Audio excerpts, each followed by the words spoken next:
ಇಲ್ಲಿ MLA ಹೇಳೋದು ನೋಡಿ, ಇದು ತಿಂದವರೇ ಯಾರಂತ ಹಾಕಿ. ಆ ನಂತರ ಭ್ರಷ್ಟಾಚಾರ ವಿಷಯ ಮಾತಾಡಿ. ಸ್ಥಳೀಯರು ಹೇಳೋ ಪ್ರಕಾರವಾಗಿ POP ಆ ಮೆಟೀರಿಯಲ್ ಅಲ್ಲಿ ಮಾಡಿರೋದು ಅದು ಯಾವ ರೀತಿಯಲ್ಲಿ ಗೊತ್ತಾಗಿದೆ ಅಂತ ಹೇಳಿದ್ರೆ, ಅಲ್ಲಲ್ಲಿ ತಂದು ಬ್ರಷ್ ಅಲ್ಲಿ ಪೇಂಟ್ ಹೊಡ್ತಾ ಇದ್ರು. 15 ಟನ್ ಕಂಚಿನ ಮೆಟೀರಿಯಲ್ ಅಂತ ಹಾಕಿದ್ದಾರೆ. ಆದ್ರೆ ಎಷ್ಟು ಕೋಟಿ ಪ್ರಾಜೆಕ್ಟ್ ಅಂತ ಇವರು ಹಾಕಿಲ್ಲ. ಸುನೀಲ್ ಕುಮಾರ್ ಅವರೇ 2023ರಲ್ಲಿ ಇದನ್ನು ಇಲ್ಲಿಯ ಸ್ಥಳೀಯ ತಹಸೀಲ್ದಾರರು ತನಿಖೆ ಸಂದರ್ಭದಲ್ಲಿ ನಿಲ್ಲಿಸಿಬಿಟ್ಟಿದ್ದಾರೆ. ಭ್ರಷ್ಟಾಚಾರ ತುಂಬಿ ತುಳುಕ್ತಾ ಇದೆ ಅಂತ ಹೇಳ್ತಾ ಇದ್ರಲ್ಲ, ಇದನ್ನು ತನಿಖೆ ಮಾಡೋದು ಪೊಲೀಸರೇ. ನಿಮ್ಮ ಸರ್ಕಾರ ಇವರೇ ಸೌಜನ್ಯನ್ನು ಮಾಡಲು ಅತ್ಯಾಚಾರ ಮಾಡಿ ಕೊಲೆ ಮಾಡಿರೋದು. ನೀವು ಮೈಕೆ ಸಿಗುವಾಗ ಮಾತ್ರ ಇದೆಲ್ಲ ಹೇಳ್ತಾ ಇರೋದು. DK ಶಿವಕುಮಾರ್ ಯಾವುದೊಂದು ಆದೇಶದಿಂದ ತಾವು ರದ್ದು ಮಾಡಿರೋದು ಆ ವಿಷಯ ನಾನು ಪ್ರಸ್ತಾಪನೆ ಮಾಡ್ಬೇಕಾ? ನೀವು 11 ಕೋಟಿ ಖರ್ಚು ಮಾಡಿ ಏನು ಆದಾಯ ಇಲ್ಲದೆ ಬಡವರಿಗೆ 100 ಮನೆ ಕಟ್ಟಿಕೊಳ್ಬಹುದಿತ್ತು. ಇದು ವಿರೋಧ ಪಕ್ಷವರು ಯಾರಿಲ್ಲ ಮಾತಾಡ್ಲಿಕ್ಕೆ, ಇದರ ವಿಷಯ ದನಿ ಎತ್ತಲಿಕ್ಕೆ ಯಾರಿಲ್ಲ. ಇದನ್ನ ಎತ್ತಿ ತೋರಿಸಿದನ್ನಲ್ಲ. ಒಳ್ಳೆ ಗ್ರಾನೈಟ್ ಸೂಪರ್ ಹಾಕಿದ್ರ, ಓಡಾಡ್ಲಿಕ್ಕೆ ಮಾತ್ರ ಇಲ್ಲಿಂದ ಆಗಲ್ಲ. 11 ಕೋಟಿ ಅದಕ್ಕೆ ಮಾತ್ರ ಇರುವುದು. 15 ಟನ್ ಇದೆ ಅಲ್ಲ, ಅದಕ್ಕೆ ಮಾತ್ರ ಆಗಿರ್ಬೋದು. ನೋಡಿ, ಇದಕ್ಕೆ ನಾನೇ ಕಂಪ್ಲೇಂಟ್ ಮಾಡ್ತೀನಿ. ಆದಷ್ಟು ಬೇಗ ತನಿಖೆ ಆಗಲೇಬೇಕು. ನಾಚಿ ಆಗ್ಬೇಕ್ರೆ ನಿಮಗೆಲ್ಲ.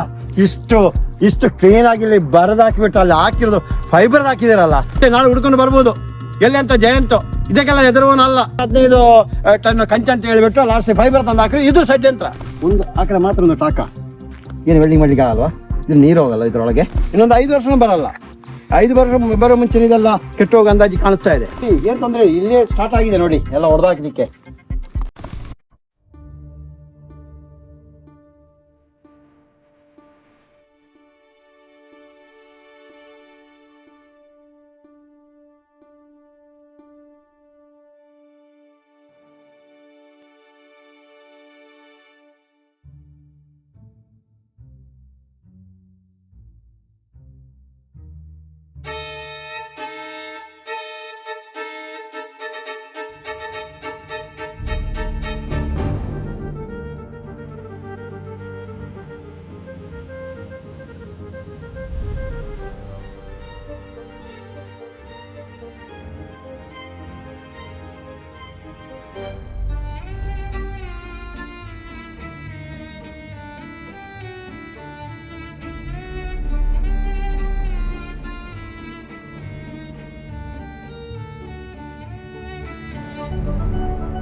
ಎಲ್ಲ ನಮ್ಮ ನ್ಯಾಯಪರ ಹೋರಾಟಗಾರರಿಗೆ ನಮಸ್ತೆ. ನಾನು ಇವತ್ತಿರೋದು ಉಡುಪಿ ಜಿಲ್ಲೆ ಕಾರ್ಕಳ ತಾಲೂಕು MLA ಸುನೀಲ್ ಕುಮಾರ್ ಅವರ ಒಂದು ವ್ಯಾಪ್ತಿಯಲ್ಲೇ ಇದ್ದೇನೆ. ಇವತ್ತು ತಾರೀಕು 18/12/2025. ಇಲ್ಲಿ ಬಂದಿರೋ ಉದ್ದೇಶ, ಹಲವು ಮಾಧ್ಯಮದಲ್ಲಿ ಪತ್ರಿಕೆಗಳಲ್ಲಿ ಪರಶುರಾಮನ ಒಂದು ವಿಗ್ರಹ ಅಂದ್ರೆ 15 ಟನ್ ಕಂಚಿನಿಂದ ಮಾಡಿರುವಂತ ಒಂದು ವಿಗ್ರಹವನ್ನು ನೋಡೋಣ ಅಂತ ಬಂದೆ. ಒಂದು ಕಡೆಯಿಂದ ಹೇಳ್ತಾ ಸಿಮೆಂಟ್ ಅಲ್ಲಿ ಮಾಡಿದ್ದಾರೆ, ಇನ್ನೊಂದು ಕಡೆ ವಿಗ್ರಹವನ್ನು ಕಂಚಿಂದ ಮಾಡ್ತಾ ಇದ್ದಾರೆ ಅಂತ ಹೇಳಿದ್ರು. ಆದ್ರೆ ನಾನು ಬಂದು ನೋಡಿದ ಪ್ರಕಾರವಾಗಿ ಮತ್ತು ಇಲ್ಲಿಯ ಕೆಲವು ಸ್ಥಳೀಯರು ಹೇಳೋ ಪ್ರಕಾರವಾಗಿ POP ಆ ಮೆಟೀರಿಯಲ್ ಮಾಡಿರೋದು ಅದು ಯಾವ ರೀತಿಯಲ್ಲಿ ಗೊತ್ತಾಗಿದೆ ಅಂತ ಹೇಳಿದ್ರೆ, ಆವಾಗ ಅಲ್ಲಲ್ಲಿ ಪೇಂಟ್ ಹೋಗ್ತಾ ಇತ್ತು, ಅಲ್ಲಲ್ಲಿ ತಂದು ಬ್ರಷಲ್ಲಿ ಪೇಂಟ್ ಹೊಡ್ತಾ ಇದ್ರು. ಅದರಿಂದಾಗಿ ಇದು ಸ್ಥಳೀಯರಿಗೆ ಗೊತ್ತಾಯಿತು, ಇದು ಕಂಚಲ್ಲ, ಇದು POP FRP ಅಂತ ಹೇಳ್ತೀವಲ್ಲ ಅದರಲ್ಲಿ ಮಾಡಿರೋದು ಅಂತ ಆವಾಗ ಗೊತ್ತಾಯ್ತು ಜನರಿಗೆ. ಇದಕ್ಕೊಂದು ಅಂದಾಜು 11 ಕೋಟಿ ಅಂತ ತೋರಿಸ್ತಾ ಇದೆ. ಆದರೆ ಇಲ್ಲೊಂದು ಬೋರ್ಡ್ ಹಾಕಿದ್ದಾರೆ, 15 ಟನ್ನು ಕಂಚಿನ ಮೆಟೀರಿಯಲ್ ಅಂತ ಹಾಕಿದ್ದಾರೆ. ಆದರೆ ಎಷ್ಟು ಕೋಟಿ ಪ್ರಾಜೆಕ್ಟ್ ಅಂತ ಇವರು ಹಾಕಿಲ್ಲ. ಇದು ನನ್ನ ಪ್ರಕಾರ 11 ಕೋಟಿ ಅನ್ನೋ ಪ್ರಾಜೆಕ್ಟ್ ಏನಲ್ಲ, ಇದು ಇನ್ನೂ ಜಾಸ್ತಿ ಕೋಟಿ ಇದೆ. ಅದಕ್ಕೋಸ್ಕರ ಅವರು ಅಲ್ಲಿ ಮೆನ್ಷನ್ ಮಾಡಿಲ್ಲ, ಏನೋ ಒಂದು ಆನ್ಲೈನಲ್ಲಿ ಮಾತ್ರ ತೋರಿಸೋದು 11 ಕೋಟಿ ಅಂತ. ನನ್ನ ಪ್ರಕಾರ ಕಡಿಮೆ ಅಂದ್ರೆ ಇದಕ್ಕೆ ಒಂದು 30 ಕೋಟಿ ಆದರೂ ಹಾಕಿರ್ಬೋದು, 30 ಕೋಟಿ ಆದರೂ ಖರ್ಚಾಗಿರ್ಬೋದು. ಕಂಚಿಂದ ಮಾಡಿ ತಿಂತಾ ಇದ್ದಾರೆ.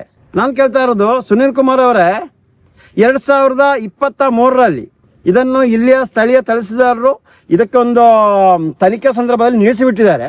ಇಲ್ಲಿಯ ತನಕ ಇನ್ನೂ ಆ ತನಿಖೆ ಮಾಡೋ ಕೆಲಸ ಮಾಡಿಲ್ಲ. ತಾವು ವಿಧಾನಸೌಧದಲ್ಲಿ ಅಧಿವೇಶನದಲ್ಲಿ ಚರ್ಚೆ ಮಾಡ್ತಾ ಇದ್ದೀರಲ್ಲ, ಭ್ರಷ್ಟ ಪೊಲೀಸರಂತ, ಭ್ರಷ್ಟಾಚಾರ ತುಂಬಿ ತುಳುಕ್ತಾ ಇದೆ ಅಂತ ಹೇಳ್ತಾ ಇದ್ದೀರಲ್ಲ, ಇದನ್ನು ತನಿಖೆ ಮಾಡೋದು ಪೊಲೀಸರೇ. ಲೋಕಾಯುಕ್ತಲ್ಲಿ ಇದೇನೋ ಲೋಕಾಯುಕ್ತರು ತನಿಖೆ ಮಾಡಬೇಕಾದ್ರೆ ಇರೋದು ಪೊಲೀಸರೇ, ಇದರಲ್ಲಿ ಇರೋ ತನಿಖೆ ಮಾಡಬೇಕಾದ್ರೆ. ಹಾಗೆ ನೀವಿರುವಾಗ ತನಿಖೆ ಮಾಡ್ಲಿಕ್ಕೆ ಇರೋ ಪೊಲೀಸರ ಅಲ್ವಾ? ಹಾಗೆ ನೀವಿರೋ ಸಂದರ್ಭದಲ್ಲಿ ಪೊಲೀಸರು ಭ್ರಷ್ಟ ಆಗಿರಲ್ವಾ? ಇದೊಂದಷ್ಟು ಉತ್ತರ ಕೊಡಿ ನೀವು. ಇವಾಗ ಹೇಳ್ತಾ ಇದ್ದೀರಲ್ಲ, ಅಲ್ಲಿ ದರೋಡೆ ಆಗ್ತಾ ಇದೆ, ಇಲ್ಲಿ ಕಳ್ಳತನ ಆಗ್ತಾ ಇದೆ, ಇಲ್ಲಿ ಅತ್ಯಾಚಾರ ಆಗ್ತಾ ಇದೆ ಅಂತ ಹೇಳ್ತಾ ಇದ್ದೀರಲ್ಲ, ನಿಮ್ಮ ಸರ್ಕಾರ ಇವರೊಳೆ ಸೌಜನ್ಯ ಹೆಣ್ಣು ಮಾಡಲು ಕೊಲೆ ಮಾಡಿ ಅತ್ಯಾಚಾರ ಮಾಡಿ ಕೊಲೆ ಮಾಡಿರೋದು ಏನು? ಇದರ ವಿಷಯದಲ್ಲಿ ಹೋರಾಟ ಇವಾಗ ನಡೀತಾ ಇದೆ. ಇದನ್ನೂ ಸ್ವಲ್ಪ ಹೇಳ್ಬೋದಲ್ಲ, ನಿಮಗೆ ಅಧಿವೇಶನದಲ್ಲಿ ಚರ್ಚೆ ಮಾಡ್ಬೋದಲ್ಲ? ಏನು ಸೌಜನ್ಯ ಹೋರಾಟ ನಾವಿದ್ದೀವಿ ಅಂತ ನೀವು ಒಂದು 2 ವರ್ಷ ಹಿಂದೆ ಬೆಳ್ತಂಗಡಿ ಸಭೆಯಲ್ಲಿ ಮತ್ತೆಲ್ಲ ಹೋಗಿದ್ದೀರ ಸ್ವಾಮಿ? ನೀವು ಮೈಕೆ ಸಿಗುವಾಗ ಮಾತ್ರ ಇದೆಲ್ಲ ಹೇಳ್ತಾ ಇರೋದು. ನೀವು ಪೊಲೀಸರ ಮೇಲೆ ಗೂಬೆ ಕೂರಿಸಬೇಡಿ. ನೀವು ಭ್ರಷ್ಟರು ಮೊದಲು ಯಾರು ಇವಾಗ ಹೇಳ್ತಾ ಅಧಿವೇಶನದಲ್ಲಿ ಚರ್ಚೆ ಆಗ್ತಾ ಇರಲ್ಲ, 224 MLA ಅವರು ಅಂತ ಹೇಳ್ತಾ ಇದ್ರಲ್ಲ, ಇವರು ಸರಿಯಾದರೆ ಎಲ್ಲ ಸರಿಯಾಯ್ತು ಅಂತೇಳಿ ಅದು ಸತ್ಯ. ಮೊದಲು ನೀವು ಸರಿಯಾಗಬೇಕು, ಪ್ರತಿಯೊಂದು MLA ಅವರು ಸರಿಯಾಗಬೇಕು, ಪ್ರತಿಯೊಂದು ಮಂತ್ರಿ ಅವರು ಸರಿಯಾಗಬೇಕು. ಅವತ್ತು ಸರಿಯಾಗುತ್ತೆ ಭ್ರಷ್ಟಾಚಾರ ನಿಲ್ಲುತ್ತೆ, ಅವತ್ತು ಪೊಲೀಸರು ಸರಿಯಾಗ್ತಾರೆ, ಅವತ್ತು ಪ್ರತಿಯೊಂದು ಅಧಿಕಾರಿಯವರು ಸರಿಯಾಗೋದು. ಅಲ್ಲಿಯ ತನಕ ಯಾರು ಭ್ರಷ್ಟಾಚಾರ ನಿರ್ಮೂಲನೆ ಮಾಡಲಿಕ್ಕೆ ಆಗಲ್ಲ. ಮಂತ್ರಿ ಅವರಿಗೆ MLA ಅವರಿಗೆ ಕೋಟಿ ದುಡ್ಡು ತೆಗಿಬೋದು, ದೊಡ್ಡ ದೊಡ್ಡ ಇಂಥ ಹಗರಣಗಳನ್ನು ಮಾಡ್ಬೋದು, ಅದೇನು ತೊಂದರೆ ಇಲ್ಲ. ನಿಮ್ಮ ಪ್ರಕಾರವಾಗಿ ಪೊಲೀಸರು ಇಷ್ಟು ದುಡ್ಡು ತಗೊಂಡ್ರೆ ಅದು ಲಂಚ, ಹೌದು ಲಂಚ ಭ್ರಷ್ಟಾಚಾರ ಹೌದು, ಒಪ್ಕೊಂಡೆ ನಾವು ಅದಕ್ಕೆ ವಿರುದ್ಧವಾಗಿ ಹೋರಾಟ ಮಾಡ್ತಾ ಇದ್ದೀವಿ. ಆದರೆ ನಿಮ್ಮಂಥವರೆಲ್ಲ ತಿಂತಾ ಇರೋದು. ಒಂದು ಮಂತ್ರಿ ಆಗಬೇಕು, ಇಷ್ಟು ಕೋಟಿ ಅಂತ ಕೊಡಬೇಕಲ್ಲ ನಿಮ್ಮ ಪಾರ್ಟಿ ಫಂಡಿಗೆ, ಇಷ್ಟಂತ ಖರ್ಚು ಮಾಡಬೇಕಲ್ಲ. ಇದಕ್ಕೆಲ್ಲ ಲೆಕ್ಕ ಹೇಳಿ ನೀವು. ಒಂದನ್ನು ಮಾತ್ರ ಹೇಳೋದಲ್ಲ, ಭ್ರಷ್ಟಾಚಾರ ನಿಲ್ಲಿಸಬೇಕಾದ್ರೆ ಮೊದಲು ನೀವೆಲ್ಲ ಸರಿಯಾಗಬೇಕು, ಪ್ರತಿಯೊಂದು MLA ಅವರು ಸರಿಯಾಗಬೇಕು, ಆವತ್ತು ಸರಿಯಾಗುತ್ತೆ. ತಾವು ಕೇಳ್ತಾ ಇದ್ದೀರಲ್ಲ ಗೃಹ ಸಚಿವರ ಮೇಲೆ ನನಗೊಂದು ಹೆಂಗೋ ನಾನು ಪರ್ಸನಲ್ ಆಗಿ ಹೇಳ್ತೀನಿ, ಒಂದೊಂದು ಗೌರವ ಇದೆ. ಯಾಕಂದರೆ ಅವರೇನು ದುಡ್ಡು ನೋಡದೆ ಇರುವವರಲ್ಲ, ಬೇಜಾರು ದುಡ್ಡು ನೋಡ್ತಾ ಇದ್ದಾರೆ. ಅವ್ರ ಪರ್ಸನಲ್ ಆಗಿ ನಾವು ತಿಳಿಯೋ ಪ್ರಕಾರ ಅವರೇನೋ ಎಂಜಲ ಕಾಸಿಗೆ ಕೈ ಚಾಚೋರಲ್ಲ. ಏನೋ ಅಧಿಕಾರಿ ಅಲ್ಲಿ ವರ್ಗಾವಣೆ ಮಾಡಲಿಕ್ಕೆ ಇಲ್ಲಿ ವರ್ಗಾವಣೆ ಆ ಎಂಜಲ ಕಾಸಿ ಅವಶ್ಯಕತೆ ಅವರಿಗೆ ಇಲ್ಲ. ಸೌಜನ್ಯ ಹೋರಾಟದಲ್ಲಿ ಒಂದಿಷ್ಟು ಎಡವಟನ್ನು ಮಾಡ್ತಾ ಇದ್ದಾರೆ, ಅದೊಂದು ಬದಿಗಿಡೋಣ, ಅದೊಂದು ಹೋರಾಟ ಬೇರೆನೇ. ಆದರೆ ಈ ಭ್ರಷ್ಟಾಚಾರದೊಂದಿಗೆ ನಾನು ಹೇಳಿದ ಪ್ರಕಾರ ಅವನ್ನ ಸೇರಿಸಬೇಡಿ ಅಂತ ಹೇಳ್ತಾ ಇದ್ದೀವಿ. ಯಾಕಂದರೆ ಅವ್ರಿಗೆ ಬೇಜಾರು ದುಡ್ಡಿದೆ, ದುಡ್ಡು ನೋಡಿದವ್ರಿ, ಅವ್ರ ಮೆಡಿಕಲ್ ಕಾಲೇಜ್ ಯಾವುದು ಇದೆ, ಬೇಜಾನ ಇದೆ. ನೀವು ಅದನ್ನು ಟಾಲಿ ಮಾಡಿ ನೀವು ತಗೊಂಡಿಲ್ಲ ಅಂತ ಹೇಳಿ ಪ್ರಮಾಣ ಮಾಡಿ ಅಂತ ಕೇಳೋ ಅವಶ್ಯಕತೆ ಇಲ್ಲ. ಆದರೆ ತಗೊಳ್ತಾ ಇರೋದು ಯಾರು ಗೊತ್ತಾ? ಇವತ್ತು ತಮ್ಮ ಅಂದ್ರಲ್ಲಿ ಇರ್ಬೋದು ಒಂದಿಷ್ಟು ಜನ ಇಂಧನ ಸಚಿವರು ಆದ್ರಲ್ಲ ಸ್ವಾಮಿ, ಅವತ್ತು ನಿಮಗೆ ಗೊತ್ತಿರ್ಬೋದಲ್ಲ, ಎಷ್ಟೋ ಜನ ಬರ್ತಾ ಇರ್ತಾರೆ. ನಮ್ಮ ತಾಲೂಕಲ್ಲಿ ಇಂಥ ಇನ್ಸ್ಪೆಕ್ಟರ್ ಅವ್ರು ಬೇಡ, ಇಂಥ ಸರ್ಕಲ್ ಬೇಡ, ಇಂಥವ್ರು ಬೇಡ, ಇಂಥ SP ಬೇಡ, ಇಲ್ಲ ಇಂಥ SP ಇಲ್ಲಿಯೇ ಬರಬೇಕಂತಿದೆ. ಆ SPಯಿಂದ ಒಂದಿಷ್ಟು ದುಡ್ಡು ನಿಮ್ಮಂಥ ಕೆಳ ಮಟ್ಟದಲ್ಲಿ ಇರ್ತಾರಲ್ಲ ಅವ್ರು ಇಸ್ಕೊಳ್ತಾ ಇರೋದು. ಸರ್ಕಲ್ ಒಂದು ಚೇಂಜ್ ಮಾಡಬೇಕಲ್ಲ, ಅಲ್ಲೇ ಸ್ಥಳೀಯವರು ಹೇಳಬೇಕು, ಇಲ್ಲ ಇನ್ನೊಬ್ರು ಅಲ್ಲಿಗೆ ಬರ್ತೀನಿ ಅಂತ ಅವ್ರು ಹೇಳ್ಬೇಕು, ನಾನು ಇಷ್ಟು ಕೊಡ್ತೀನಿ ಅಂತ. ಈ ರೀತಿಯಲ್ಲಿ ಹಗರಣ ಆಗ್ತಾ ಇರೋದು. ಈ ರೀತಿಯಲ್ಲಿ ಪೊಲೀಸರನ್ನು ದುರ್ಬಳಕೆ ಮಾಡ್ತಾ ಇದ್ದೀರಾ. ಈ ರೀತಿಯಲ್ಲಿ ಪೊಲೀಸ್ ಇಲಾಖೆಯನ್ನು ಭ್ರಷ್ಟಾಚಾರ ತಂದಾಗ್ತಾ ಇದ್ದೀರಾ. ಮೊದಲು ಅದನ್ನೆಲ್ಲ ನಿಲ್ಲಿಸಿ. ಯಾರೋ ಒಬ್ಬ ಕಾರ್ಯತ್ರ ಓಡಿ ಬಂದು ಹೇಳ್ತಾನಲ್ಲ, ಅವ ಇಲ್ಲ ಸರಿ ಇಲ್ಲ ನಮ್ಮ ವಿರುದ್ಧವಾಗಿ ಮಾಡ್ತಾ ಇದ್ದಾನೆ ಅಂತ. ಅವ ಕಾಂಗ್ರೆಸ್ಗಳೇ ಇದ್ದಾನೆ, ಇಲ್ಲ BJPಗಳೇ ಇದ್ದಾನೆ, ಇಂಥವಿಂದ ನಮ್ಮ ಕೆಲಸ ಆಗ್ತಾ ಇಲ್ಲ ಅಂತ. ಇದನ್ನು ಮೊದಲು ನಿಲ್ಲಿಸಾಮಿ. ಅಷ್ಟೊತ್ತಿಗೆ ಒಂದು ಲೆಟ್ರ್ ಹಾಕೋದು ಇವರನ್ನು ಎತ್ತಣ್ಣ ಮಾಡಿ ಅಂತ. ಅವು ಗೃಹ ಸಚಿವರು ಗೊತ್ತಿರಲ್ಲ, ಅವ್ರಿಗೂ ಸಾವಿರಾರು ಫೈಲ್ ಬರ್ತಾ ಇರುತ್ತೆ, ಸೈನ್ ಮಾಡ್ತಾ ಇರ್ತಾರೆ ಅವರು. ಅವ್ರು ನಂಬಿರೋದು ಅವ್ರ ಕೆಲ ಅಧಿಕಾರಿಯವ್ರನ್ನು, ಸರ್ಕಾರಿ ಅಧಿಕಾರಿ ಇದ್ದಾರಲ್ಲ ಅಲ್ಲಿ, ಸೆಕ್ರೆಟರಿ ಅವರಲ್ಲ, ಅವ್ರ ಮೇಲೆ ಕೇಳಿ ಯಾರು ಈ ವರ್ಗಾವಣೆ ಮಾಡಿಸ್ತಾ ಇರೋದು, ಯಾರು ಇದನ್ನು ಮಾಡ್ತಾ ಇರೋದು. ನೀವಿರುವ ನಿಮಗೂ ಅನುಭವ ಆಗಿರ್ಬೋದು, ಇಲ್ಲಂತಲ್ಲ ನಿಮಗೂ ಅನುಭವ ಆಗೇ ಇರುತ್ತೆ. ಅದರಲ್ಲಿ ನಾನು ಹೇಳ್ಬೇಕು ಇನ್ನೊಂದು, DK ಶಿವಕುಮಾರ್ ಯಾವುದೊಂದು ಆದೇಶದಿಂದ ತಾವು ರದ್ದು ಮಾಡಿರೋದು ಆ ವಿಷಯ ನಾನು ಪ್ರಸ್ತಾಪನೆ ಮಾಡಬೇಕಾ? ಯಾವ ರೀತಿಯಲ್ಲಿ ಅದನ್ನು ನೀವು ತಿದ್ದುಪಡಿ ಮಾಡಿದ್ದೀರಾ ಅಂತ. ಯಾರಾದರೂ ಅಧಿಕಾರಕ್ಕೆ ಬರುವಾಗ ಅವರವರಿಗೆ ಬಂದ ರೀತಿಯಲ್ಲಿ ಕಾನೂನು ತಿದ್ದುಪಡಿ ಮಾಡುವುದು, ಅವರವರ ಲಾಭಕ್ಕೋಸ್ಕರ ಮಾಡೋದು, ಆ ಕೆಲಸವನ್ನು ಮಾಡಬೇಡಿ. ನಾನು ಇವತ್ತು ಪೊಲೀಸರು ಮಾಡ್ತಾ ಇರೋದನ್ನು ವಿರೋಧಿಸ್ತಾ ಇದ್ದೀನಿ. ಎಲ್ಲ ಅವರದೇ, ಅವ್ರು ಮಾಡಿರೋದೇ ಸರಿ, ಮಾತಾಡ್ಸಂಗಿಲ್ಲ, ತಾನೇ ಹೋಗೋಂಗಿಲ್ಲ. FIR ಮಾಡಬೇಕಾದ ದುಡ್ಡು, ಅವ್ರು ಕೂರ್ಬೇಕಾದ ದುಡ್ಡು, ಇಲ್ಲ FIR ಮಾಡಿ ಇನ್ನೊಬ್ಬರ ಕೆಲಸ ಅವನೊಂದು ದುಡ್ಡು, ಇದೆಲ್ಲ ಆಗ್ತಾ ಇದೆ. ಇವತ್ತು ಲೂಟಿ ಹೊಡಿತಾ ಇದೆ, ಪೊಲೀಸ್ ವ್ಯವಸ್ಥೆನೇ ಕೆಟ್ಟೋಗ್ತಾ ಇದೆ. ಆದರೆ ಅವ್ರನ್ನ ನಾನು ಎಲ್ಲದಕ್ಕೂ ದೂರಲಿಕ್ಕೆ ಆಗಲ್ಲ. ಅಂದರೆ ದೂರಬೇಕಾದ ತಮ್ಮಂಥ ಜನನಾಯಕರು ಏನೋ MLA ಅವರು ಹೇಳಿದಾರಲ್ಲ, ಅಂಥವ್ರನ್ನ ದೂರಬೇಕು. ಅಂಥವ್ರಿಂದ ಇದೆಲ್ಲ ಆಗ್ತಾ ಇರೋದು. ದೂರ ಪ್ರಾಧಿಕಾರ ಇದೆ ಬೆಂಗಳೂರಲ್ಲಿ, ನೋಡಿದಿರಾ ತಾವೇನಾದ್ರು? ಹೋಗಿದ್ದೀರಾ? ಅದಕ್ಕೊಂದು ರೌಂಡ್ ಹೋಗಿ ನೀವು, ಅಲ್ಲಿ ಎಷ್ಟು ಕೇಸ್ ಫೈಲ್ ಪೆಂಡಿಂಗ್ ಇದೆ ಅಂತ ನೋಡಿ.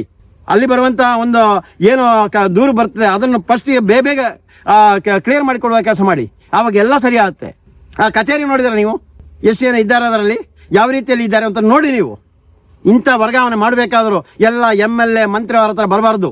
MLA ಅವರಿಗೆ ಏನು ರಾಜ್ಯದ ಅಭಿವೃದ್ಧಿ ವಿಷಯದಲ್ಲಿ ಕೈ ಹಾಕಿ, ಅಧಿಕಾರಿ ವಿಷಯದಲ್ಲಿ ಕೈ ಹಾಕಬೇಕು, ಬೇಡ ಅಂತ ಅಲ್ಲ, ಆದರೆ ಈ ರೀತಿಯಲ್ಲಿ ಆಗಬಾರ್ದು. ಅದಕ್ಕೆ ವರ್ಗಾವಣೆ ಮಾಡಬೇಕಾದ್ರೆ ವರ್ಗಾವಣೆಗೆ ಒಂದು ಟೀಮ್ ರೆಡಿ ಮಾಡಿ, ಪ್ರತಿಯೊಂದು ಇಲಾಖೆಯಲ್ಲೂ ಅದಕ್ಕೆ ಒಂದು ತಂಡ ರಚನೆ ಮಾಡಬೇಕು. ಯಾವ ಕಾರಣಕ್ಕೆ, ಯಾವ ಉದ್ದೇಶದಿಂದ, ಎಷ್ಟು ಪ್ರಕರಣ ದಾಖಲಾಗಿದೆ, ಏನಕ್ಕೋಸ್ಕರ, ಇವ ಸರಿಯಾಗಿ ಅಲ್ಲಿ ಕೆಲಸ ಮಾಡ್ತಾ ಇಲ್ವಾ, ಇವ ಇರುವ ಕಡೆ ಏನು FIR ಎಲ್ಲ ಜಾಸ್ತಿ ಆಗ್ತಾ ಇದೆಯಾ, ಇವನಿಂದ ಜನರಿಗೆ ತೊಂದರೆ ಆಗ್ತಾ ಇದೆಯಾ, ಎಲ್ಲವನ್ನು ತಿಳಿದು ವರ್ಗಾವಣೆ ಮಾಡುವ ಕೆಲಸ ಮಾಡಿ. ಇವಾಗ ಏನಾಗ್ತದೆ ಅಂತ ಹೇಳಿದ್ರೆ, ಇಲ್ಲಿಯ ಜನಪ್ರತಿನಿಧಿಯವರಿಗೆ ಮರಳು ತೆಗಿಬೇಕಾದ್ರೆ SI ಏನು ಮಾತಾಡಬಾರ್ದು, ಸರ್ಕಲ್ ಮಾತಾಡಬಾರ್ದು, DSP ಕೈ ಮುಗಿದು ಕೂರಬೇಕು, SP ಏನು ಕೇಳ್ದಂಗೆ ಕೂರಬೇಕು ಅಲ್ವಾ? ಇದೇ ತಾನೇ ಆಗಿರೋದು. ಇದಕ್ಕೆ ತಾನೇ ಭ್ರಷ್ಟಾಚಾರ ಆಗ್ತಾ ಇರೋದು. ನಿಮ್ಮ ಲಾಭಕ್ಕೆ ಅಧಿಕಾರಿ ನೇಮಕ ಮಾಡೋದು, ಅದನ್ನು ನಿಲ್ಲಿಸಿ. ಕೆಲಸ ಮಾಡುವ ಅಧಿಕಾರಿಗೆ ಅವರಿಗೆ ಒಂದು ಅವಕಾಶ ಕೊಡಿ. ನಿಷ್ಠಾವಂತ ಕೆಲಸ ಮಾಡುವವರನ್ನು ಫೀಲ್ಡ್ ಹಾಕಲ್ಲ, ಎಲ್ಲ ತೆಗೆದು ಮೂಲೆ ಹಾಕೋದು. ಇಲ್ಲ, ನಿಷ್ಠಾವಂತ ಅಧಿಕಾರಿ ಇಲ್ಲಿದ್ದರೆ ಅವ್ರನ್ನ ತೆಗೆದು ಎಲ್ಲ ದೂರಕ್ಕೆ ಹಾಕೋದು. ಅವ್ರ ಫ್ಯಾಮಿಲಿಯಿಂದ ದೂರ ಇರಬೇಕಂತ. ನಿಮ್ಮ ಇಲ್ಲ MLA ಅವರ ವಿರುದ್ಧ, ಅಲ್ಲ MLAಗೆ ಸಂಬಂಧಿಸಿದವರ ವಿರುದ್ಧವಾಗಿ ಏನಾದರೂ ಜೋರು ಮಾಡಿದರೆ ಅವ ಅಲ್ಲಿ ಇರುವಂಗಿಲ್ಲ. ಅಲ್ಲಿ ಅವನ ಫ್ಯಾಮಿಲಿಯನ್ನು ಬಿಟ್ಟು ಎಲ್ಲಾದರೂ ಹೋಗಿ ಬೀಳಬೇಕು. ಅಂಥ ಕೆಲಸನೇ ಆಗ್ತಾ ಇರೋದು. ಇದು ನಿಲ್ಲಬೇಕು. ಇದು ನಿಲ್ಲುವ ಹೊತ್ತು ಭ್ರಷ್ಟಾಚಾರ ಸರಿಯಾಗುತ್ತೆ, ಭ್ರಷ್ಟಾಚಾರ ನಿಂತು ಹೋಗುತ್ತೆ. ನಿಮ್ಮಿಂದಲೇ ಇವಾಗ ನಾವು ಈ ಒಂದು ಬೀದಿಗೆ ಇಳಿದು ಸೌಜನ್ಯ ಪರ ಹೋರಾಟ ಮಾಡ್ತಾ ಇರೋದು ನಿಮ್ಮಿಂದಲೇ ಆಗಿರೋದು ಅಲ್ಲ ಅಂತ ಹೇಳ್ತೀರಾ ನೀವೆಲ್ಲ? ಇದನ್ನು ಸತ್ಯ ಮಾಡಿ ಪ್ರತಿಯೊಬ್ಬರು. ಇಲ್ಲ, ನಮ್ಮಿಂದ ಏನೂ ಆಗಿಲ್ಲ ಅಂತ ಹೇಳಿ. ನಾವು ರಾಜಕೀಯ ವ್ಯಕ್ತಿಯಿಂದ ಯಾವುದು ಆಗಿಲ್ಲ, ಏನು ಯಾರ ಅಧಿಕಾರಿ ಮೇಲೆ ಒತ್ತಡ ಆಗ್ತಾ ಇಲ್ಲ ಅಂತ. ಇವಾಗ ಮಹೇಶನ್ನು ಗಡಿಪಾರು ಮಾಡ್ತಾ ಇದ್ದಾರೆ, ಎಲ್ಲ ಏನು ಒತ್ತಡ ಅಲ್ವಾ? ಏನು ಕಾನೂನು ಚೌಕಟ್ಟಲ್ಲೆಲ್ಲ ಆಗ್ತಾ ಇರೋದು? ಎಲ್ಲ ಕಾನೂನು ಚೌಕಟ್ಟಲ್ಲ. ಹಾಗಾದ್ರೆ ದರ್ಶನಲ್ಲಿ ಎಷ್ಟು ಜನ ಎಲ್ಲರೂ ಮಾಡಿ ಸ್ವಾಮಿ. ಮೊನ್ನೆ ಕಳಿಸಿದಾರಲ್ಲ ಹೊಸ SP ಬರುವಾಗ, ಅದಕ್ಕೆ ಮುಂಚೆನೇ ರೆಡಿ ಮಾಡಿ ಇಟ್ಟಿದ್ದಾರೆ. SP ನಾವು ಹೇಳೋಂಗಿಲ್ಲ, ರೆಡಿ ಮಾಡಿ ಇಟ್ಟಿದ್ದಾರೆ, ಎಲ್ಲ ಕಳಿಸಿ ಅಂತೇಳಿ, ಎಲ್ಲ ವರದಿ ತಗೊಳ್ಳಿ ಅಂತೇಳಿ. ಅದು ಮಹೇಶನ್ ಒಬ್ಬರೇ ಸಿಕ್ಕಿರೋದಾ ಗಡಿಪಾರು ಮಾಡಲಿಕ್ಕೆ? ಬೇರೆ ಯಾರು ಸಿಗಲ್ವಾ?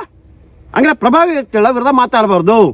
ಅದನ್ನು ನಿಲ್ಲಿಸಿ, ಪ್ರಭಾವಿ ವ್ಯಕ್ತಿಗಳ ಪ್ರತಿಯೊಬ್ಬರಿಗೆ ಮಾತಾಡ್ಬೋದು ಎಂಬುದಂತ ಎತ್ತಿ ತೋರಿಸಿ. ನೀವು ಎತ್ತಿ ಇಳೀರಿ, ಅವತ್ತು ಸರಿ ಆಗುತ್ತೆ. ಇದನ್ನು ಆದಷ್ಟು ಬೇಗ ನಾನು ಇಲ್ಲಿ MLA ಹೇಳೋದು ನೋಡಿ, ಇದನ್ನು ಸರಿಪಡಿಸಿ. ನೀವು ಇದು ತಿಂದವರೇ ಯಾರಂತ ಹಾಕಿ, ಆನಂತರ ಭ್ರಷ್ಟಾಚಾರ ವಿಷಯ ಮಾತಾಡಿ.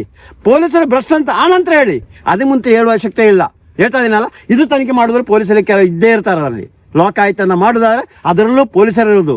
ನಿಮ್ಮ ರಕ್ಷಣೆಗೋಸ್ಕರ ಮಾಡಬೇಡಿ. ಹೇಳಿ ಅಧಿವೇಶನದಲ್ಲಿ ನಾವು ದೂರು ಕೊಟ್ಟಿದ್ದೀವಿ, ಇಲ್ಲ ನಮ್ಮ ಸರ್ಕಾರ ಇರುವಾಗ ಇಷ್ಟು ತಿಂದಾಕಿದ್ದೀವಿ, ಇದು ತನಿಖೆ ಮಾಡಬೇಕಂತ ಚರ್ಚೆ ಮಾಡಿರಿ. ಯಾಕೆ ಮಾಡಲ್ಲ? ಆವಾಗ ಹೇಳಿ, ನಾನು ಕೊಟ್ಟಿರೋ ದೂರನ್ನು ಪೊಲೀಸರು ತನಿಖೆ ಮಾಡಿಲ್ಲ ಅಂತ. ನಿಷ್ಠಾವಂತ ತನಿಖಾಧಿಕಾರಿ ಕಳಿಸಿ ಮಾಡಿ. ಇದು ಆದಷ್ಟು ಈ ಕೆಲಸ ಮಾಡಿ. ನೀವು 11 ಕೋಟಿ ಖರ್ಚು ಮಾಡಿ ಏನು ಆದಾಯ ಇಲ್ಲದೆ ಎಲ್ಲೋ ಯಾರೋ ಪಾಪ ಯಾರೋ ಬಡವರಿಗೆ 100 ಮನೆ ಕಟ್ಟಿಕೊಡ್ಬೋದಿತ್ತು, ಅದು ಇಲ್ಲದೆ ಎಂಜಾಯ್ ಮಾಡಿಕೊಂಡಿದ್ದೀರಾ. ಏನೋ ಲಾಭ ಇದೆ ಇದು? 2 ವರ್ಷದಿಂದ ಬರೀ 7 ತಿಂಗಳು ಮಾತ್ರ ಓಪನ್ ಇದ್ದದ್ದು. ಏನೋ ದೊಡ್ಡದಾಗಿ ಮಾಡಿದಿರಲ್ಲ, ದೊಡ್ಡ ಬೆಟ್ಟ ಮೇಲೆ ಏನೋ ದೊಡ್ಡ ಮಾಡ್ತೀವಿ ಅಂತ ಮಾಡಬೇಕಿತ್ತು. ಏನು ತನಿಖೆ ಮಾಡಲಿಕ್ಕೆ ಏನು 2 ವರ್ಷ ಬೇಕಾ? ಏನು 1 ತಿಂಗಳಿಗೆ ಮಾಡಲಿಕ್ಕಲ್ಲ, 15 ದಿನಕ್ಕೆ ಮಾಡ್ಬೋದಲ್ಲ ಸ್ವಾಮಿ. ಇದು ಏನು ಮೆಟೀರಿಯಲ್ ಹಾಕಿರೋದು, ಎಷ್ಟು ಏನಂತ ಕೇಳಿ. ಇದಕ್ಕೆ ಇಷ್ಟೊಂದು ಬೇಕಾ ನಿಮಗೆ? ನಾನು ಹೇಳ್ತಾ ಇರೋ ಅಧಿವೇಶನ ಚರ್ಚೆ ಮಾಡುವಾಗ ಇದು ವಿರೋಧ ಪಕ್ಷವರು ಯಾರಿಲ್ಲ ಮಾತಾಡಲಿಕ್ಕೆ. ಇದರ ವಿಷಯ ದನಿ ಎತ್ತಲಿಕ್ಕೆ ಯಾರಿಲ್ಲ. ಇದನ್ನ ಎತ್ತಿ ಸ್ವಾಮಿ, ಇದನ್ನ ಎತ್ತಿ ತೋರಿಸಿದನ್ನಲ್ಲ. ಯಾರ ಮೇಲೆ ಗೂಬ ಕೊರಿಸಲ್ಲ, ಯಾರ ಮೇಲೆ ಷಡ್ಯಂತ್ರ ಮಾಡೋದಲ್ಲ. ನಾವು ಸೌಜನ್ಯ ಪರ ಹೋರಾಟ ಮಾಡ್ತಾ ಇರುವ ಷಡ್ಯಂತ್ರ ಮೇಲೆ ನಮ್ಮಂಥವ್ರನ್ನು ಜೈಲಿಗೆ ಹಾಕೋ ಕೆಲಸ ಮಾಡ್ತಾ ಇದ್ದೀರಾ. ಒಂದು ಕಡೆಯಿಂದ ಹೇಳ್ಬೋದು ಇವಾಗ, ಅಲ್ಲ ಜಯಂತ್ ಅವರು SIT ಮೇಲೆ ದೂರು ಕೊಟ್ಟಿದ್ದಾರೆ ನೋಡಿ. ಆ ದೂರು ಕೊಟ್ಟರೆ ಇವನ್ನ ಎತ್ತಿಯನ್ನು ಜೈಲಿಗೆ ಹಾಕ್ಬೋದು, ಇಲ್ಲ ಪೊಲೀಸ್ ತನಿಖೆ ಮಾಡ್ಬೋದು. ಅದಕ್ಕೋಸ್ಕರ ಪೊಲೀಸರಿಗೆ ಸಪೋರ್ಟ್ ಮಾಡಿ. ಯಾವುದೇ ಕಾರಣಕ್ಕಲ್ಲ. ತಪ್ಪು ಮಾಡಿ ತಪ್ಪಂತ ಹೇಳ್ತೀವಿ, ತಪ್ಪು ಮಾಡಿ ಶಿಕ್ಷೆ ತಗೊಳ್ಳಿಕ್ಕೆ ರೆಡಿ ಇದ್ದೀನಿ ನಾನು. ಯಾವುದೇ ಕಾರಣಕ್ಕಲ್ಲ. ಪೊಲೀಸರ ಮೇಲೆ ತಪ್ಪು ಮಾಡಿ ತಪ್ಪಂತ ಹೇಳ್ತೀನಿ. ಇದೇ ಮುಂಚೆ ನಾನು ಹೇಳ್ತೇನೆ ನೋಡಿ. ಪೊಲೀಸ್ ಇನ್ನೂ ಹೇಳ್ತೀವಿ ನಾವು. ನೀವು ಪೊಲೀಸರೆಲ್ಲ ವರ್ಗಾವಣೆಯಲ್ಲಿ ಇಷ್ಟು ಬಂತೆ ಏನೆಲ್ಲ ಕೇಳ್ತಾ ಇದ್ದೀರಲ್ಲ, ಪೊಲೀಸ್ ಇಲಾಖೆಯಲ್ಲಿ ಇನ್ನೂ ಪೊಲೀಸರೇ ಇಲ್ಲ, ಕೆಲಸಕ್ಕೆ ಕಮ್ಮಿ ಇದ್ದಾರೆ. ತಿಂಗಳಿಗೆ 4 ರಜೆ ಇದೆ, ಅದು ತಗೊಳ್ಳಿಕ್ಕೆ ಟೈಮ್ ಸಿಗ್ತಾ ಇಲ್ಲ. ಅವ್ರೇನಾದ್ರು ರಜೆ ಮಾಡಿದ್ದಾರೆ, ಈ ವಾರ ರಜೆ ಮಾಡಿದಪ್ಪ ಸರ್ಕಾರ ಹೇಳ್ತಿಲ್ಲ, SP ಹೇಳಿದ್ರಪ್ಪ ರಜೆ ಮಾಡಿ ಅಂತ ಹೇಳಿ ನೆಕ್ಸ್ಟ್ ಅವರೇ ಬಂದು ಮಾಡ್ಬೇಕು ಆ ಕೆಲಸ.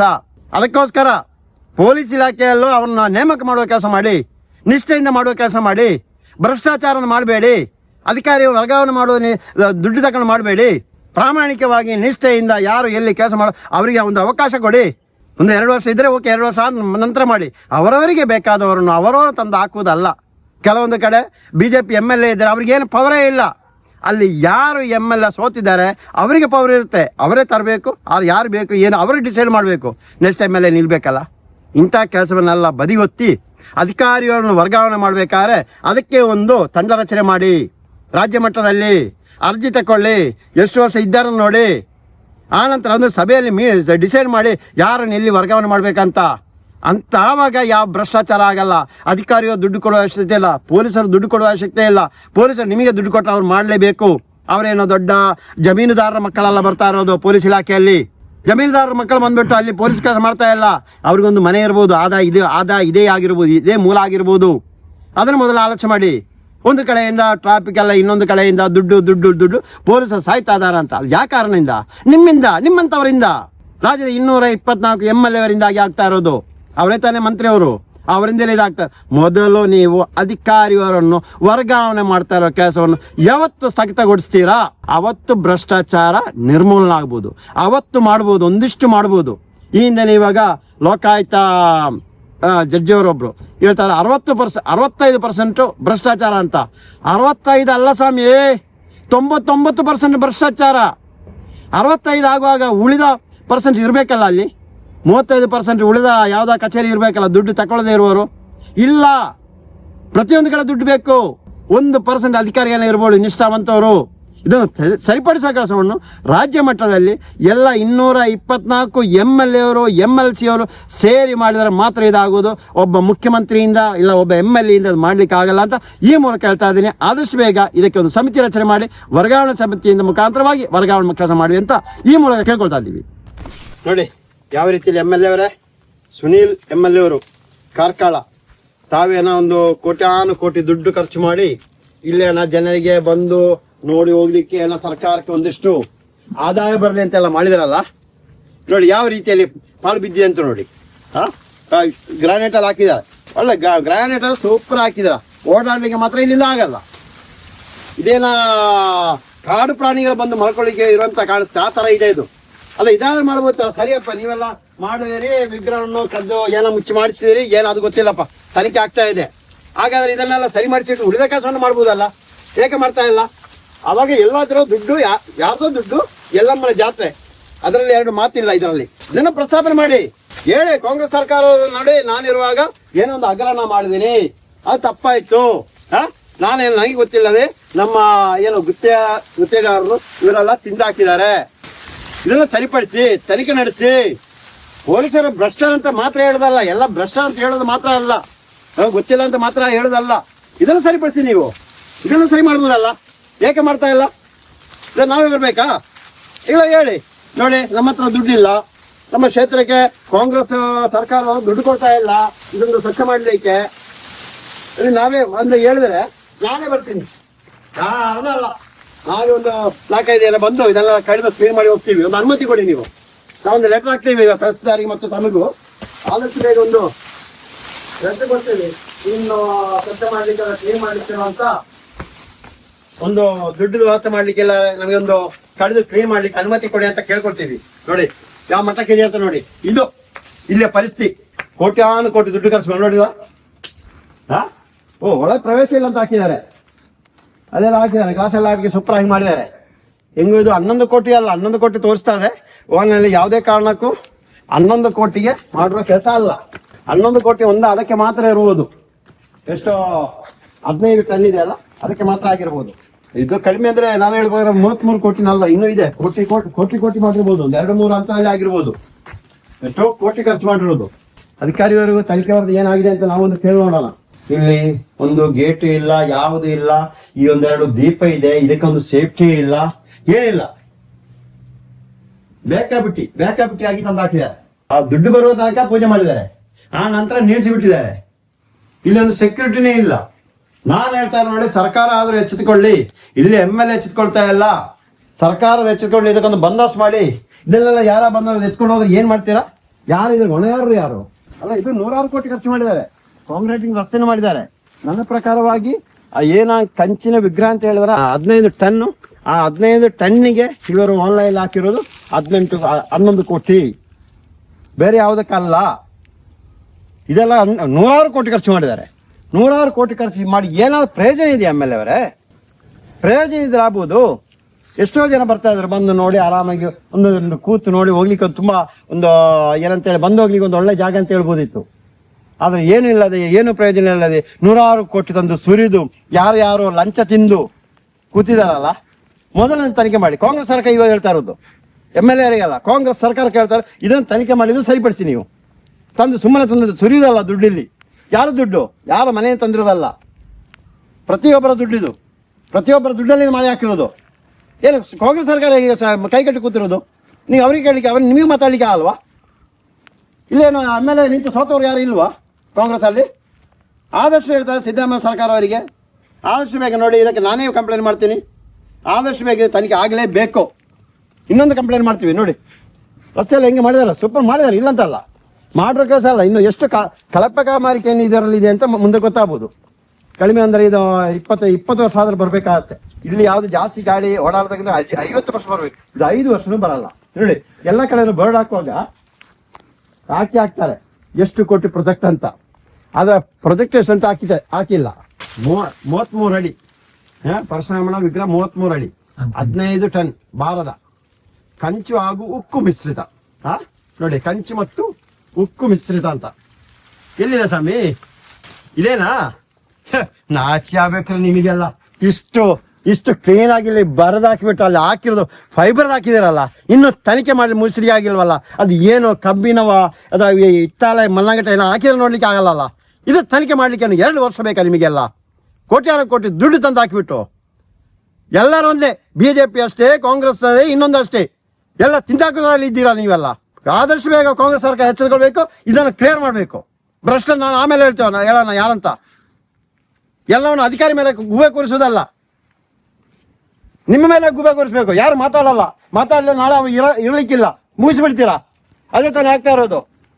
ಪ್ರತಿಯೊಬ್ಬರು ಹೇಳ್ತಾ ಇದಾರಲ್ಲ, ಧರ್ಮಸ್ಥಳ ಫೈಟ್ ಮಾಡ್ತಾರೆ, ನಾಳೆ ನಿಮ್ಮನ್ನು ಮುಗಿಸ್ಬಿಡ್ತಾರಂತ ಗೊತ್ತು. ಬೆಳಗ್ಗೆ ಎದ್ದೇಳುವಾಗಲೇ ಯಾವ ರೀತಿಯಲ್ಲಿ ಮಲಗ್ಬೋದು, ಯಾವ ರೀತಿಯಲ್ಲಿ ಏಟು ತಿನ್ಬೋದು, ಮಚ್ಚು ಸುತ್ತ ತಿರುಗ್ತಾ ಗೊತ್ತು. ಸತ್ಯ ಹೇಳಿಕೋ ಆದರೆ ಮಚ್ಚು ತಿರುಗ್ತಾ ಇರುತ್ತೆ. ಇದಕ್ಕೆ ಮಾತಾಡೋ ಅಷ್ಟೇ, ನಾಳೆ ಹುಡ್ಕೊಂಡು ಬರ್ಬೋದು.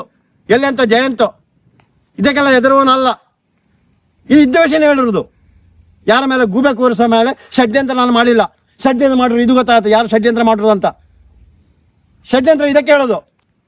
ಕಂಚು 15 ಟನ್ ಕಂಚು ಅಂತ ಹೇಳಿಬಿಟ್ಟು ಲಾಸ್ಟ್ ಫೈಬರ್ ತಂದು ಹಾಕ್ರಿ, ಇದು ಷಡ್ಯಂತ್ರ. ಇಲ್ಲಿ ನೋಡಿ, ಇಲ್ಲೋ ಕಂಚಿದೇನೋ ಒಂದು ಪರಶುರಾಮನ ಥೀಮ್ ಪಾರ್ಕ್ ಅಂತೇಳಿ ಹಾಕಿದ್ದಾರೆ, ಕಾರ್ಕಳ ಅಂತ. ಇದಾರು ಅವ್ರಿಗೆ ಕ್ಲೀನ್ ಮಾಡ್ಬೋದಲ್ಲ, ಯಾಕೆ ಮಾಡಲ್ಲ? ಇದಕ್ಕೊಂದು 500 ರೂಪಾಯಿ 1000 ರೂಪಾಯಿ ಕೊಟ್ಟು ಕಡಿಸಿ ರೆಡಿ ಮಾಡ್ಬೋದಲ್ಲ. ಇದು ಮಾಡ್ತಾ ಇಲ್ಲ. ಇದೇ ರೀತಿಯಲ್ಲಿ ಪ್ರತಿಯೊಂದು ಕಡೆ ಈ ರೀತಿಯಲ್ಲಿ ಭ್ರಷ್ಟಾಚಾರ ತುಂಬಿದ್ಕೊಳ್ಳಿರು. ಅದಕ್ಕೆ ರಾಜ್ಯನ ಉದ್ಧಾರ ಆಗಲ್ಲ, ದೇಶನ ಉದ್ಧಾರ ಆಗ್ತಾ ಇರೋದು ಜನನಾಯಕರಿದ್ದಾರಲ್ಲ, MLA ಅವರು, MP ಅವರು, MLC ಅವರು, ಇವರು ಉದ್ಧಾರ ಆಗ್ತಿದಾರ. ಮೊನ್ನೆ ನೋಡ್ತಾ ಇದಾರಲ್ಲ, ಅಲ್ಲೇ ಉತ್ತರ ಕರ್ನಾಟಕ ಯಾರ್ದೋ ಮನೆಯಿಂದ ಇಟ್ಕೊಂಡಿರೋದು 2,000 ಕೋಟಿ ಆಸ್ತಿ ಅಂತ. ಏನಿದು ತಮಾಷೆನಾ?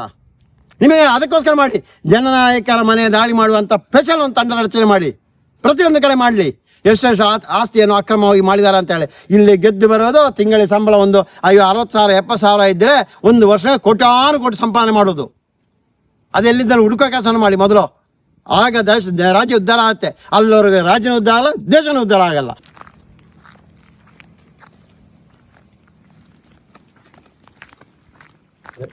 ಏನು ಬಿಲ್ಡಿಂಗ್ ಮಾಡಿಲ್ಲ ನೋಡಿ, ಬಿಲ್ಡಿಂಗ್ ಇಲ್ಲ, ಒಂದು ಕಡೆ ಮಾತ್ರ ಒಂದು ಟಾಕ್, ಆ ಕಡೆ ಮಾತ್ರ ಒಂದು ಟಾಕ. ಏನು ವೆಲ್ಡಿಂಗ್ ಮಾಡ್ಲಿಕ್ಕೆ ಆಗಲ್ವಾ? ಇದು ನೀರು ಹೋಗಲ್ಲ ಇದರೊಳಗೆ, ಅಷ್ಟು ಗೊತ್ತಾಗಲ್ವ? ನೋಡಿ ಇಲ್ಲಿ ನೋಡಿ, ಇದೆಲ್ಲ ಇದಕ್ಕೆ ಕಳಪಗಾಮರಿಕೆ ಷಡ್ಯಂತ್ರ ಅಂತ ಇದಕ್ಕೆ ಹೇಳೋದು. ಇದು ಷಡ್ಯಂತ್ರ ಅಲ್ವಾ? ಇದು ಕಳಪಗಾಮರಿಕೆ ಅಲ್ವಾ? ಇದನ್ನು ಯಾರು ಮಾತಾಡಬಾರ್ದು. ಇದು ಮಾತಾಡಿದ್ರೆ ಹೋದಂಗೆನೇವ ಎಲ್ಲ ಅದೇ ಥರ ಸೇಮ್. ಅವ್ರು ಒಂದು ಟಾಕ್ ಹಾಕ್ಬೋದಿತ್ತಲ್ಲ, ಇನ್ನೊಂದು ಸ್ವಲ್ಪ ವೆಲ್ಡಿಂಗ್ ಮಾಡ್ಬೋದಿತ್ತಲ್ಲ, ಇಲ್ಲ ಬಂದ್ ಮಾಡ್ಬೋದಿತ್ತಲ್ಲ. ಗಮ್ಮ ಹಾಕಿಬಿಟ್ಟು ನೋಡಿ ಎಷ್ಟು ಗ್ಯಾಪ್, ಇಲ್ಲಿ ನೋಡಿ ಎಷ್ಟು ಗ್ಯಾಪ್ ಇದೆ. ಆಯಿತು, ಗ್ಯಾಪ್ ಇರಲಿ, ಬಂದ್ ಮಾಡ್ಬೋದಿತ್ತು. ನೀರು ಹೋದಂಗೆ ಮಾಡ್ಬೋದಿತ್ತು, ಇದರೊಳಗೆ ನೀರು ಹೋದಂಗೆ ಎಲ್ಲ ಮಾಡ್ಬೋದಿತ್ತು. ಅವಾಗ ನೀರು ಹೋದರೆ ಇದು 302 ಅಲ್ಲ ಆದರೆ 100% ತುಕ್ಕಿಡಿದು ಹೋಗಿ ಹೋಗುತ್ತೆ. ಏನಂತ ಎಲ್ಲರಿಗೂ ಆದಷ್ಟು ಬೇಗ ಇದೆಲ್ಲ ಕೆಟ್ಟೋದ್ರೆ ರೀಕೆಸ್ತೈತಲ್ಲ ಅಂತ ಈ ಒಂದು ಉದ್ದೇಶ. ಇದಕ್ಕೆ ಕಲಪ ಕಾಮಗಾರಿಕೆ ಅಂತ ಹೇಳೋದು ಇದಕ್ಕೇನೆ. ಇದನ್ನೆಲ್ಲ ಸ್ವಲ್ಪ ಸರಿಪಡಿಸಿ ನೀವು.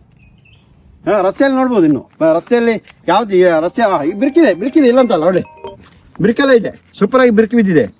ಇದು ನಾನು ಹೇಳ್ದಂಗೆ 20 ವರ್ಷ ಅಲ್ಲ, ಇನ್ನೊಂದು 5 ವರ್ಷನೂ ಬರಲ್ಲ. 5 ವರ್ಷ ಬರೋ ಮುಂಚೆ ಇದೆಲ್ಲ ಕೆಟ್ಟೋಗಿ ಅಂದಾಜು ಕಾಣಿಸ್ತಾ ಇದೆ. ದುಡ್ಡು ಮಾಡಿದ್ರೆ ಇದರಲ್ಲಿ ದುಡ್ಡು ಮಾಡಬೇಕು. ಇನ್ನಿವಾಗ ಇದಿಷ್ಟು ಮಾತಾಡಿದ್ರೆ ಸಾಕು. ಇನ್ನಿವಾಗ ಬರ್ಬೋದು ಯಾರು ಕೆಲಸ ಮಾಡಿ ಗುತ್ತಿದಾರರು, ಅವರು ಬೇಕಾದ್ರೆ ನಾನು ಹುಡ್ಕೊಂಡು ಬರ್ಬೋದು ಜಯಂತಲ್ಲಿ ಅಂತೇಳಿ. ಬನ್ನಿ, ಬರುವಾರಲ್ಲ ಬನ್ನಿ. ಚಾರು ಬೇಜನ ಇಲ್ಲಿ ಏನು ತೊಂದರೆ, ಇಲ್ಲೇ ಸ್ಟಾರ್ಟ್ ಆಗಿದೆ ನೋಡಿ ಎಲ್ಲ ಹೊಡೆದಾಕಲಿಕ್ಕೆ. ಚೇರ್ ತಂದು ಹಾಕಿದ್ದಾರೆ. ಇದು ಏನು ಪ್ರಯೋಜನಕ್ಕೆ ಇನ್ನೂ ಬಂದಿಲ್ಲ. ಪ್ರಾರಂಭವಾಗಿ ಕೆಲವೇ ತಿಂಗಳಲ್ಲಿ ಈ ಪರಶುರಾಮನ ವಿಗ್ರಹ ಹತ್ರ ಏನೋ ದೊಡ್ಡದಾಗಿ ಬಂಗ್ಲೆ ಕಟ್ಟಿ ಹಾಕಿರೋದೆಲ್ಲ ಮುಚ್ಚಿ ಹಾಕಿದ್ದಾರೆ. ಅದು ಹೋಗೋ ದಾರಿಯಲ್ಲಿ ಒಂದಿಷ್ಟು ಚೇರ್ ಹಾಕಿದ್ದಾರೆ. ಚೇರಲ್ಲಿ ಯಾರು ಕೂತಿಲ್ಲ, ಯಾವುದೇ ಗಾಡಿ ಟಚ್ ಆಗಿಲ್ಲ. ಅದಕ್ಕೆ ಮುಂಚೆ ಇದು ಡ್ಯಾಮೇಜ್ ಆಗಿದೆ, ಇದು ಹೋಗ್ತಾ ಇದೆ.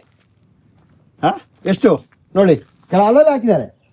ಇದನ್ನೆಲ್ಲ ಸರಿಯಪ್ಪ, ನಿಮ್ಮ ಕೇಸ್ ನಡೀತಾ ಇದೆ, ಇರಲಿ, ಏನೋ ಒಂದು ಆಗಬೇಕು, ಸರಿ ಆದಷ್ಟು ಬೇಗ ತನಿಖೆ ಮಾಡಿಸಿಬಿಟ್ಟು ಇದನ್ನೆಲ್ಲ ಸರಿಪಡಿಸಿ ಏನೊಂದು ವ್ಯವಸ್ಥೆ ಮಾಡ್ಬೋದಲ್ಲ.